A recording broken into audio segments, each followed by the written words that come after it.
Back in the summer of '64, John Lennon wrote I'm a Loser, which ended up on Beatles for Sale, and it was a big shift in his songwriting. This was when Lennon really started getting into Bob Dylan's style, the kind of raw, stripped-down, lyrical approach Dylan was famous for. I'm a loser. The Beatles were already riding high as pop stars, but this song showed Lennon starting to dig deeper, moving away from the standard pop stuff and exploring something a little more real. Lennon later said, "That's me in my Dylan period. Part of me suspects I'm a loser, and part of me thinks I'm God Almighty." That's classic Lennon, self-deprecating humor, but with a grain of truth in there. He was starting to look inward, questioning things, and not always feeling like the top of the world, even though, from the outside, it seemed like the Beatles had it all figured out.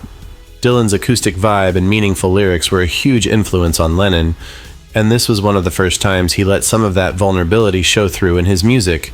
What really pushed him in that direction, though, was a conversation he had with journalist Kenneth Alsop earlier that year. Alsop straight up told him his songs weren't as deep as the stuff Lennon had written in his book in his own right. He basically said, "Why not write about your actual experiences instead of the same old love songs?" That hit home for Lennon, and it stuck with him.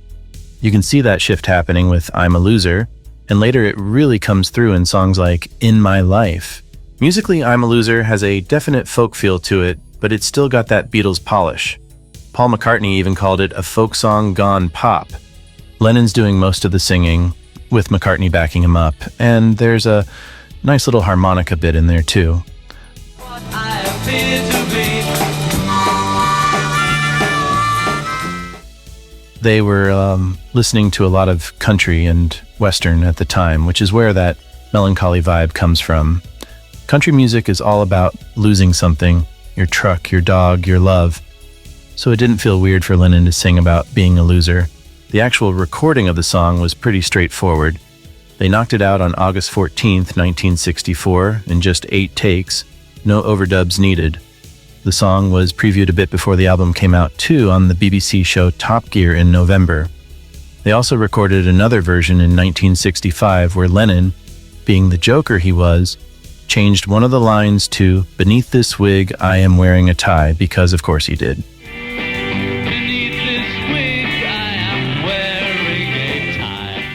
I'm a Loser was a big moment for Lennon. It was him starting to write about more personal, real stuff instead of just cranking out pop songs. It's one of the first steps on his journey toward writing more introspective songs like Nowhere Man and Help. And it's a big part of what made the Beatles' music evolve from catchy tunes to something way more meaningful.